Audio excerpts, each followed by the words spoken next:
हरे कृष्णा, राधे राधे। आप सभी का गीता क्लास में बहुत बहुत स्वागत है। ओम अज्ञानतिमिरन्धस्य ज्ञानञ्जनशलाकया चक्षुर्निमित्तं येन तस्मै श्रीगुरुवे नमः। गुरुवे गौरचन्द्राय राधिकाय सदाले कृष्णाय कृष्णभक्ताय तद्भक्ताय नमो नमः। नमो विष्णुपादाय राधिकाय प्रियात्मने श्रीमद्भक्तिवेदान्त नारायणीति नामिने श्रीकृष्णलीला कथने सुदाक्षं दार्य माधुर्यगुणशतम् वरं वरेण्यं पुरुषमहन्तं नारायणं तं त्रिसा नमामि। श्रीचैतन्यमनुभीष्टं स्थापितं येन भूतले स्वयं रूपः कदा मह्यं ददाति स्वपदान्तिकम्। आजानुलम्बितभुजो कनकावदातो सङ्कीर्तनयकपित्रो कमलायताक्षो विश्वम्भरो द्विजवरो युगधरं पालो वन्दे जगद्प्रियकरो करुणावतारो। नमो महावदन्याय कृष्णप्रेमप्रदायते कृष्णाय कृष्णचैतन्यनाम्ने गौरद्विषे नमः। हे कृष्ण करुणा सिन्धो दीनबन्धो जगत्पते गोपेश गोपिका कान्ता श्रीराधाकान्त नमस्तुते। तत्काञ्चन गौराङ्गी राधे वृन्दावनेश्वरी वृषभानुसुतदेवी प्रणमामि हरिप्रिये। नीलाचल निवासाय नित्याय परमात्मने बलभद्र सुभद्राभ्यां जगन्नाथाय ते नमः। जय श्री कृष्ण चैतन्य प्रभु नित्यानंद श्री अद्वैत गदाधर शिवासादि गौर भक्त वृंद। हरे कृष्ण कृष्ण कृष्ण हरे हरे, हरे राम राम राम हरे हरे। हरे कृष्णा कृष्ण कृष्ण हरे हरे, हरे राम राम राम हरे हरे।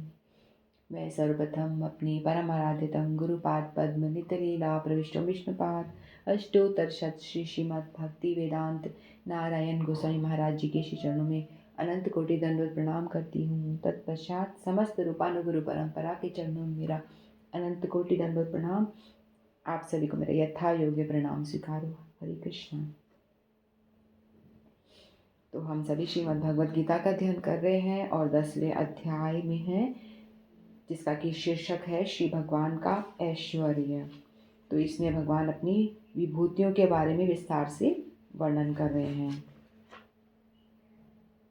तो भगवान ने अपनी बहुत सारी विभूतियों के बारे में बताया और आज हम 31वां श्लोक लेते हैं।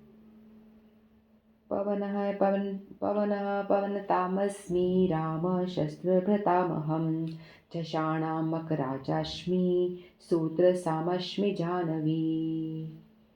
भगवान कहते हैं समस्त पवित्र करने वालों में मैं वायु हूँ, शस्त्रधारियों में राम, मछलियों में मगर तथा नदियों में गंगा हूँ।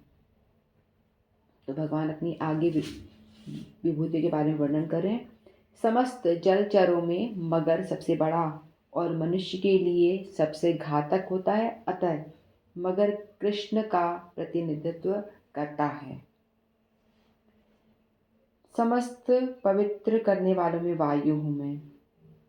तो जो भी चीज़ पवित्र करने वाली है, इसमें सबसे ज़्यादा पवित्र करने वाली वायु को बताया गया है, जो कि भगवान की विभूति है। तो वायु जल को भी पवित्र कर सकती है और वस्तुओं को भी पवित्र करती है। तो जैसे कि हम जानते हैं कि यदि हम प्राणायाम करते हैं, योग अष्टांग योग जो करते हैं, प्राणायाम करते हैं ना, वायु की गति, सांसों की गति से अंदर बाहर जो करते हैं, उससे क्या होता है, उससे शरीर पवित्र होता है। ऑक्सीजन जो कार्बन डाइऑक्साइड हमारे शरीर में बहुत ज़्यादा होती है वो निकल जाती है और ऑक्सीजन अंदर आती है। तो उससे हमारा खून भी फ्रेश हो जाता है, ऑक्सीजन की मात्रा बढ़ जाती है। तो प्राणायाम के माध्यम से जो वायु अंदर बाहर होती है, उससे हमारा शरीर भी पवित्र होता है, अंतःकरण भी पवित्र होता है। तो वायु को पवित्र करने वाली चीज़ों में से उसकी विभूति बताई गई है। ठीक है। फिर नेक्स्ट बताया है रामः शस्त्रभृताम्रहम्। फिर शस्त्रभृताम यानी शस्त्रधारियों में अहम मैं, शशाणाम मछलियों में, मकर मगर अस्मि हूँ श्रोत्रशाम प्रवहमान नदियों में, जाह्नवी गंगा हूँ।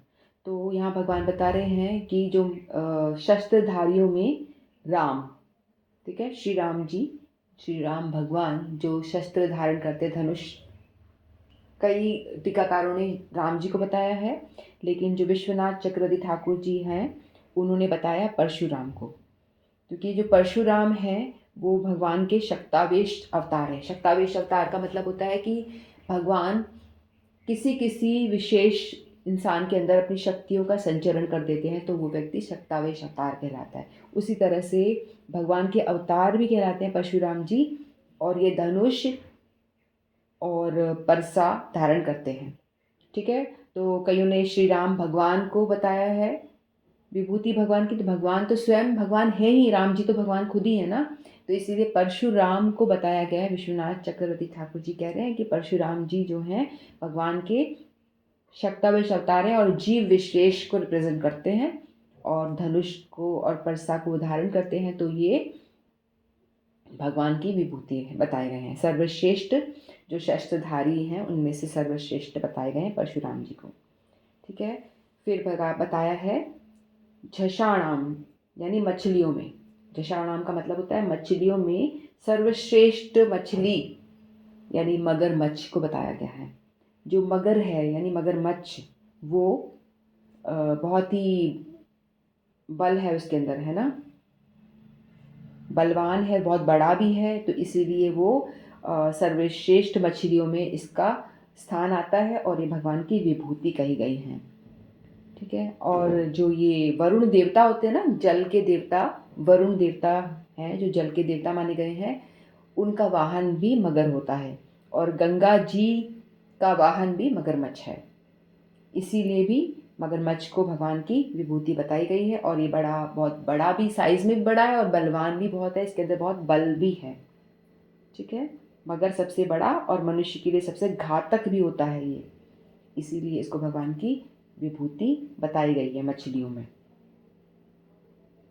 फिर स्तोत्र सामादस्मि जाह्नवी। स्तोत्र साम का मतलब होता है प्रवहमान नदियों में। नदियों में सर्वश्रेष्ठ जो नदी है वो जाह्नवी बताई गई। जाह्नवी का मतलब क्या होता है? गंगा जी। गंगा जी का एक नाम जाह्नवी है। क्यों इनका नाम जाह्नवी पड़ा? क्योंकि ये गंगा जी जो है, इसको भागीरथी भी कहते हैं। गंगा जी के अनेक नाम होते हैं, भागीरथी भी कहा जाता है और जाह्नवी भी कहा जाता है, क्योंकि ये झन्नू ऋषि जो थे उनकी जंघा से उत्पन्न हुई हैं, इसीलिए, ठीक है। तो हमको ये कथा पता होगी वैसे। तो भागीरथी जो ऋषि थे, वो एक बार क्या होता है, वो गंगा जी को प्रसन्न करने के लिए उन्होंने तपस्या करी। क्यों करी थी? क्योंकि जो सगर राजा थे ना, उनके 60,000 पुत्र थे, उनको कपिल मुनि ने श्राप दिया था, तो वो सब जल के भस्म हो जाते हैं।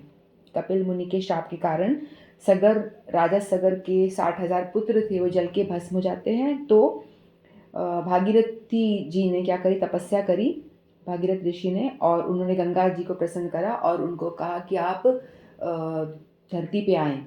तो वो जब धरती पे आती है ना बड़े वेग के साथ में, तो धरती पे आती हैं, तो जैसे वामन देव की जो कथा आती है ना, उसमें बलि महाराज के पास में वामन देव आते हैं और भिक्षा मांगते हैं। तो उन्होंने 3 पग भूमि मांगी थी। तो 3 पग जो भूमि मांगी थी, तो 2 पग में उन्होंने नर्क लोक और ब्रह्मांड पूरा नाप लिया था।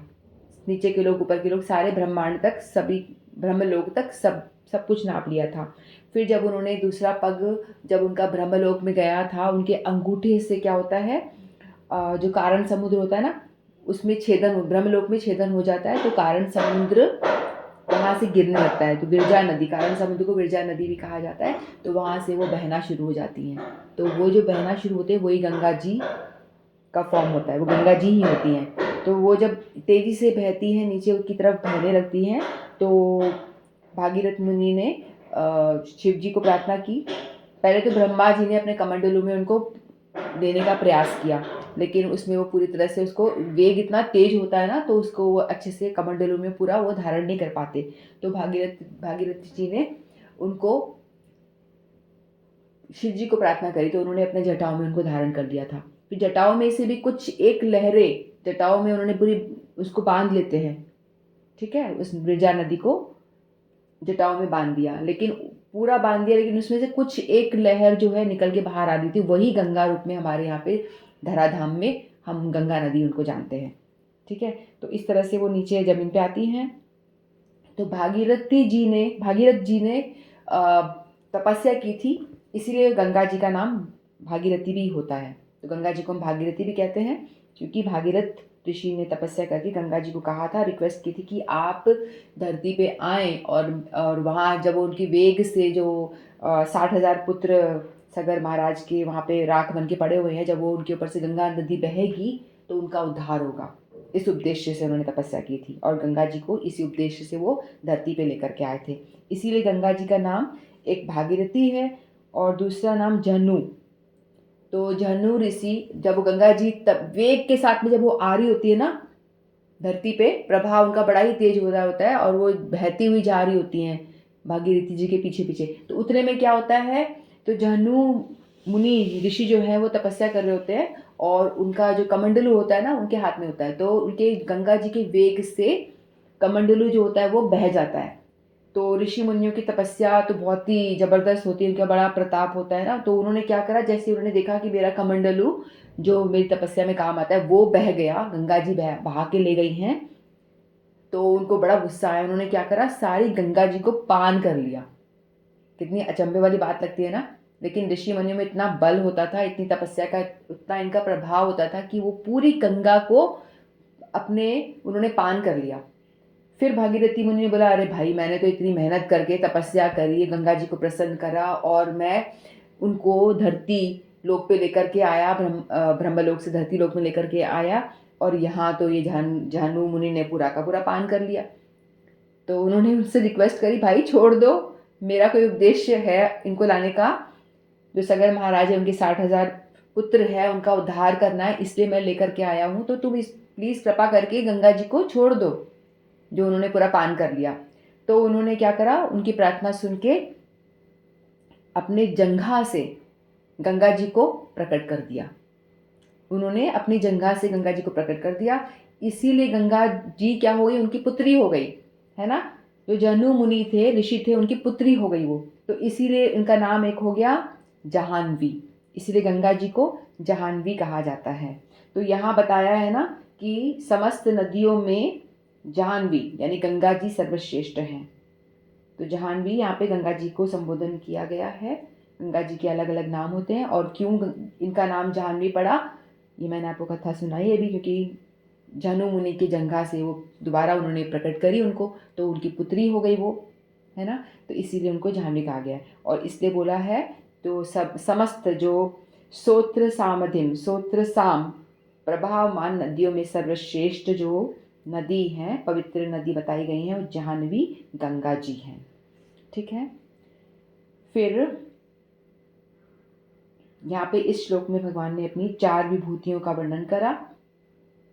पवित्र करने वालों में सर्वश्रेष्ठ जो है वो पवन है, पवन देवता जो पवित्र कर सकते हैं। और शस्त्रधारियों में कहीं कई टीकाकारों ने कहा श्री राम जी को कहा है, जो स्वयं भगवान है। तो विभूतियों की बात हो रही है, तो श्रील विश्वनाथ चक्रवर्ती ठाकुर जी ने बताया कि परशुराम जी जो भगवान के शक्तावेश अवतार हैं, और वो जीव विशेष को प्रकट करते, इसीलिए वो परशुराम जी को भगवान की विभूति बताते हैं जो शस्त्रधारियों में है।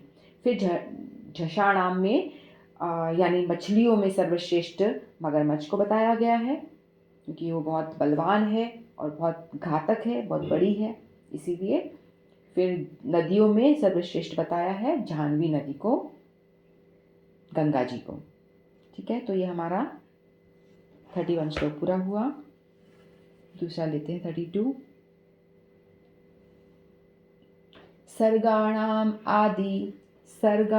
आदि अंतश्च मध्यम चैवाहम अर्जुन आध्यात्मविद्या विद्यानां वाद प्रवदातम अहम। श्री भगवान कहते हैं, हे अर्जुन, मैं समस्त सृष्टियों का आदि, मध्य और अंत हूँ। मैं समस्त विद्याओं में अध्यात्म विद्या हूँ और तर्क शास्त्रियों में मैं निर्णायक सत्य हूँ। ठीक है, तो सर्गाणाम का अर्थ होता है संपूर्ण सृष्टि का।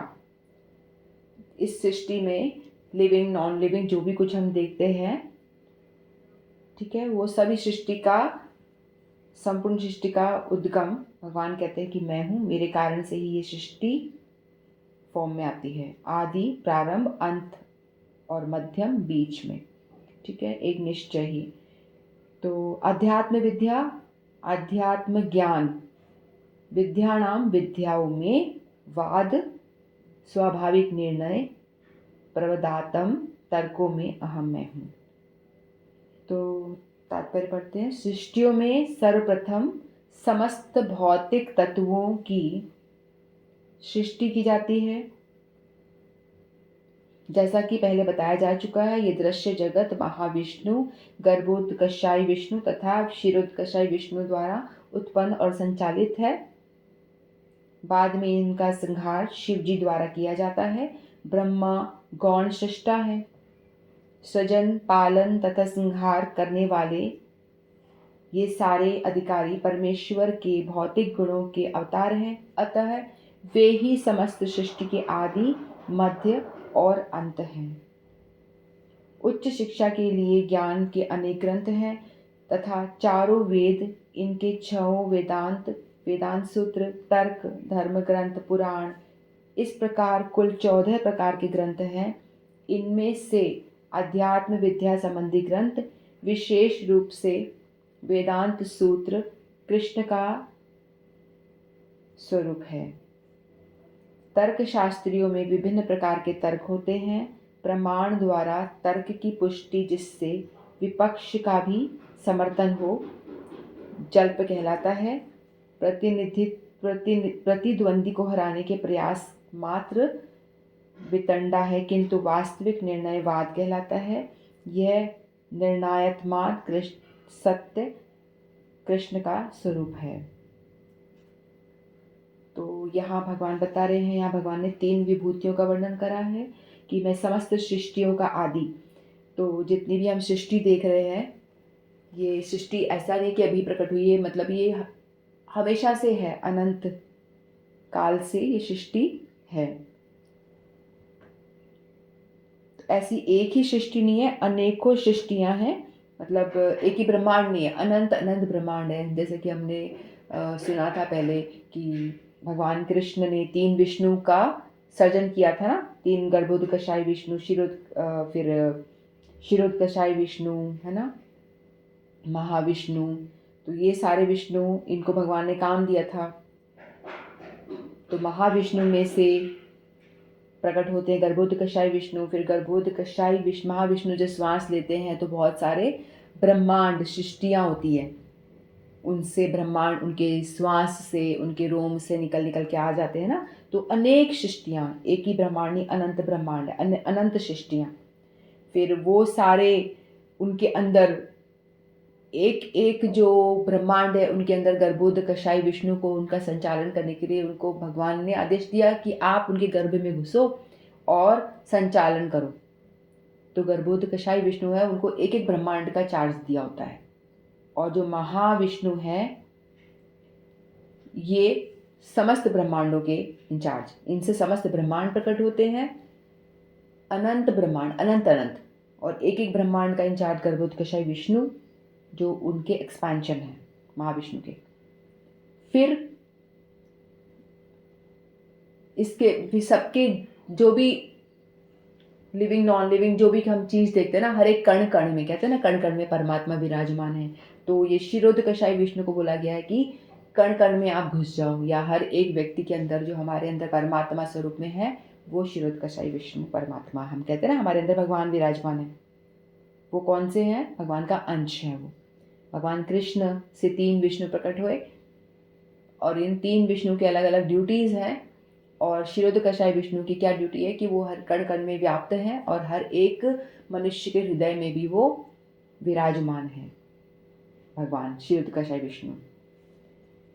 तो इस तरह से क्षीरोदकशाही विष्णु द्वारा ये सारा ब्रह्मांड चल रहा है। ये जो तीसरा जो विष्णु है ना, यही संचालन कर रहे हैं, यही सब कुछ चला रहे हैं।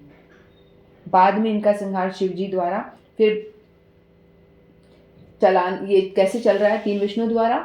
फिर जब संहार का टाइम आता है तो शिव जी को ये चार्ज दिया जाता है कि आप सृष्टिकांत करो, है ना। तो संहार शिव जी द्वारा किया जाता है। फिर ब्रह्मा जी गौण सृष्टा है, क्योंकि गौण सृष्टा इसलिए बोला है सेकेंडरी, क्योंकि प्राइमरी जो पहला भगवान कारण है ना, भगवान चाहते थे सृष्टि हो, तो कृष्ण ने ही 3 विष्णु का उत्पत्ति करी, अपना एक्सपेंशन करके। फिर ब्रह्मा जी विष्णु के नाभि से प्रकट हुए, है कि नहीं। तो नाभि कमल से भगवान विष्णु प्रकट हुए, ब्रह्मा जी प्रकट हुए। ब्रह्मा जी को फिर आदेश दिया गया कि आप सृष्टि करो, मतलब इंजीनियर हो आप निर्माण करो, निर्माण कार्य आप करो। तो गौण सृष्टा हो गए। ब्रह्मा जी को बोला गया सृष्टा, सृजन, पालक, संहार करने वाले, ये सारे भगवान के परमेश्वर के भौतिक गुणों के अवतार हैं। तो भगवान के ही अवतार हुए ना, यानी भगवान ने ही इनको ड्यूटीज दी, उनके द्वारा नियुक्त अधिकारी हुए ना। ब्रह्मा, विष्णु, महेश। विष्णु भी भगवान से प्रकट हुए हैं। भगवान पूर्ण रूप में तो नहीं है, विष्णु भी, कृष्ण पूर्ण रूप में है और विष्णु जो है भगवान के अंश मात्र ही हैं। और भगवान अपने अंश विष्णु से ये सृजन का कार्य करवाते हैं। वो दृष्टिपात करते हैं, जो जीव तत्व था ना, भगवान ने मटेरियल प्रदान कर दिया था, भूमि, आपो, अनल, वायु, ये जो हमने श्लोक किया था। तो इसमें भगवान ने पंच तत्व दिए थे, 24 तत्व होते हैं ना, ये सब कुछ भगवान ने दिए थे, पंच तत्व, ये सब चीज़ें। फिर उनके अंदर दृष्टिपात भगवान ने की थी, उसके बाद उसमें हलचल हो जाता है। ये सृष्टि कैसे होती है इसका वर्णन भागवत में आता है, हम तो बस थोड़ा थोड़ा जान लेते हैं कैसे क्या होता है। भगवान ही कारण है, मतलब, ठीक है। फिर 24 तत्व की उत्पत्ति होती है। हम 5 ज्ञानेंद्रियाँ, 5 कर्मेंद्रियाँ, 5 महाभूत, उनके तन मात्राएं, इस तरह से मन, बुद्धि, प्राण, अहंकार, ये सब चीज़ें उत्पन्न होती हैं, 24 तत्व।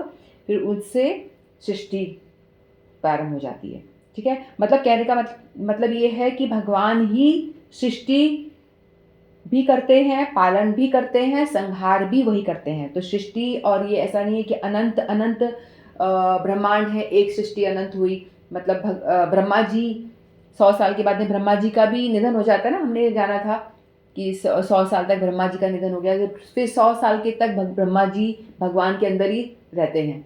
फिर उस टाइम पे कौन सृष्टि करता है, कौन ये संचालन का काम कौन करता है। जब ब्रह्मा जी भी अदृश्य हो गए, उनका भी टाइम खत्म हो गया, मृत्यु हो गई, तब उस टाइम पे जब 100 साल तक ब्रह्मा जी भी अंदर हैं, भगवान के अंदर समाहित है, तो उस टाइम पे भगवान ही सृजन का कार्य करते हैं। तो भगवान ही सबको चलाते होते हैं। तो भगवान कह रहे कि वही सृजन, पालन, संहार सभी का कारण भगवान है, और अपने अधिकारियों को उन्होंने ड्यूटी दी है, वो भी उन्हीं के ही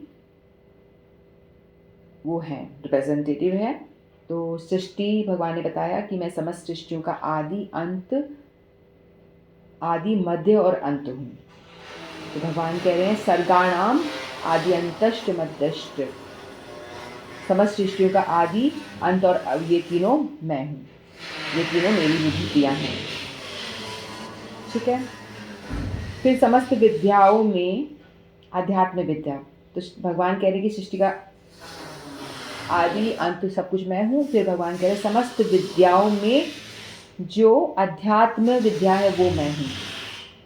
तो बहुत तरह की विद्याएं बताई गई हैं यहाँ पे।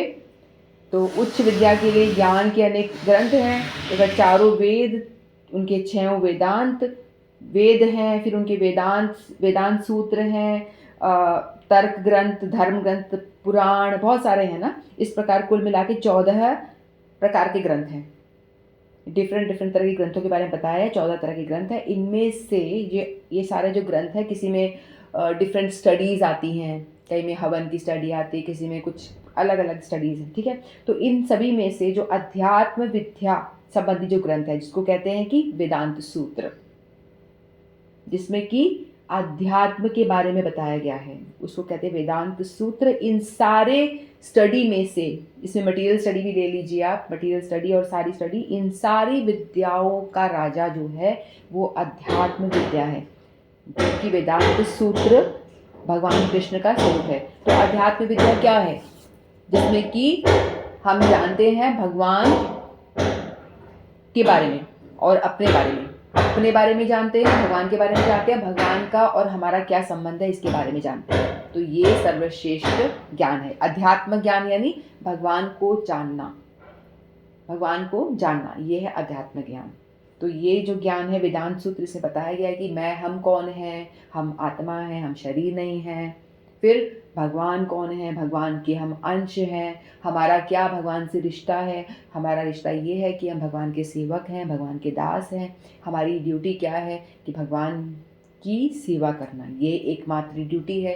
बट हम लोग यहाँ पे क्यों फंसे पड़े हैं इस संसार में? क्योंकि हम अपनी सेवा में लगे पड़े हैं।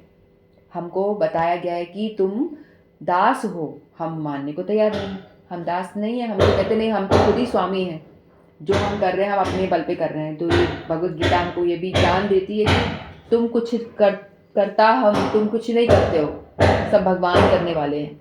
क्योंकि भगवान ही तो हम अंदर से प्रेरणा करवा रहे हैं ना। हमारे अंदर जो शिरोदेव कशाई विष्णु अंदर परमात्मा रूप में व्याप्त हैं, कुछ भी हम काम कर रहे होते हैं तो हम थोड़ी कर रहे होते हैं, हम कर रहे होते हैं क्या? हम कुछ नहीं कर रहे होते, क्योंकि हमसे भगवान करवा रहे होते हैं। भगवान हमारे अंदर बैठे प्रेरणा देके हमसे वो काम करवा रहे होते हैं, हम कुछ नहीं करते। हम किसी को गुस्सा करते हैं तो वो भी भगवान करवाते हैं, हम कुछ बोलते हैं तो सब कुछ भगवान ही करवाते हैं हमसे, और वो करवाते हैं हमारे संस्कारों के हिसाब से। कोई बोलेगा भगवान हमसे गलत काम नहीं करवाते हैं, इसलिए कराते हैं कि तुमने गलत काम करने की प्रैक्टिस करी है, इसलिए वही करवा रहे होते हैं। ठीक है, तो इसीलिए भगवान कह रहे हैं कि इन सारी स्टडी में जो भगवान के विषय में जो जानना है वेदांत सूत्र, वो सर्वश्रेष्ठ ज्ञान है। ठीक है, फिर तर्क शास्त्रियों में विभिन्न प्रकार के तर्क होते हैं, और तर्क शास्त्र होता है ना, इसमें बहुत तरह के तर्क, प्रमाण तर्क, प्रमाण द्वारा तर्क की पुष्टि, जैसे प्रमाण देके तर्क की पुष्टि करना, जिसमें कि विपक्ष का भी समर्थन हो, जल्प कहलाता है। कई बार होता है ना, हम देते हैं कि कोर्ट केस वगैरह होता है, इसमें कि गलत को भी सही साबित करते हैं, सही को भी गलत, मतलब कुछ भी करके केस को जीतते हैं, उस तरह से होता है ना। कैसे भी करके अपने पॉइंट को सही रखना, चाहे गलत वे में हो चाहे सही वे में हो, कुछ भी करके। तो ये जो है जल्प कहलाता है, गलत चीज़ है ना। कोर्ट केस जीतने के लिए करते हैं ना, कैसे भी कोई भी अपना के तरीका, चाहे गलत हो या सही हो, अपने पॉइंट को सही साबित करना, ये गलत है। फिर प्रतिद्वंदी को हराने का प्रयास करना, कैसे भी करके अपने प्रतिद्वंदी को हराया जाता है ना। तो मतलब इस तरह का जो निर्णय होता है, निर्णायक तर्क शास्त्र में ये दिया गया है। तो इसमें बताया गया है कि ये सब जो है सर्वश्रेष्ठ क्या है, तो भगवान की विभूति क्या बताया है, ये निर्णायक सत्य कृष्ण का स्वरूप है। यानी जो सत्य है उसका पक्ष लेना, चाहे मुझे कितना भी लॉस हो रहा हो, वकील ये ना देखे या कोई भी निर्णय लेने वाला ये ना देखे कि ये गलत को गलत कहे, सही को सही कहे। कहने का मतलब ये है, जो चीज़ गलत है चाहे उससे हमारा कितना ही नुकसान हो रहा हो, यदि हम इसको गलत प्रूफ कर देंगे तो हमारा भारी नुकसान हो सकता है। लेकिन नहीं, हमें जो गलत है उसको गलत ही कहना है, जो सही है उसको सही ही कहना है, चाहे उससे हमारा फ़ायदा हो या नुकसान हो, वो नहीं देखना है। तो ऐसा निर्णय जो होता है, जो सत्य को सत्य बताए और गलत को गलत बताए, भगवान कह रहे हैं वो निर्णय मैं हूँ, जो सही को सही बताता है, गलत को गलत बताता है। वास्तविक निर्णयवाद कहलाता है। यह निर्णयात्मक सत्य कृष्ण का स्वरूप है। आई होप समझ में आया होगा कुछ। ठीक है, तो इसमें भगवान ने 3 विभूतियां का वर्णन करा कि सृष्टि का आदि, और सृष्टि यानी अनंत सृष्टि, एक ही सृष्टि नहीं, अनंत सृष्टियां हैं, जिसमें कि लिविंग नॉन लिविंग सब कुछ आ गया, प्रकृति, जड़ चेतन सब कुछ इसमें इंक्लूडेड है। सभी का उद्गम, आदि, अंत, सब कुछ मैं हूँ, मुझसे ही सब हो रहा है, क्योंकि मैंने ही मेरे नियुक्त अधिकारियों द्वारा ये सृष्टि को चला रहा हूँ। तो मतलब मैं ही, मुझे ही जानो तो कि मैं ही सर्वाणाम, संपूर्ण सृष्टि का आदि अंत मध्य मैं हूँ। भगवान की ये विभूति भगवान कह रहे हैं। फिर दूसरा भगवान ने क्या बताया, समस्त विद्याओं, जितनी भी विद्याएं हैं, चाहे मटेरियल हो या अध्यात्म में भी जो भी विद्याएं हो, ये देवी पुराण वो पुराण जो भी कुछ भी है, उनमें से सर्वश्रेष्ठ विद्या जो है वो है अध्यात्म विद्या। अध्यात्म विद्या यानी आत्मा की विद्या, आत्मा और परमात्मा की विद्या, जो हमें भगवान से जोड़े, जो विद्या हमें भगवान से जोड़े, कृष्ण से जोड़े, वो सर्वश्रेष्ठ विद्या है जो हम सीखने का प्रयास कर रहे हैं। तो ये भगवान की विभूति है, ठीक है। और तीसरी बात भगवान ने क्या बताई, जो तर्क शास्त्रियों में निर्णायक सत्य मैं हूँ, जो सत्य को सत्य कहे और गलत को गलत कहे, ठीक है, सत्य का ही साथ दे, तो ये मैं हूँ। तो इस तरह से हमने 2 श्लोक पूरे करे, 31 एंड 32, 31, 32, इतना ही करके मैं वाणी को विराम देती हूँ। श्रीमद्भगवद्गीता की जय। कृष्ण।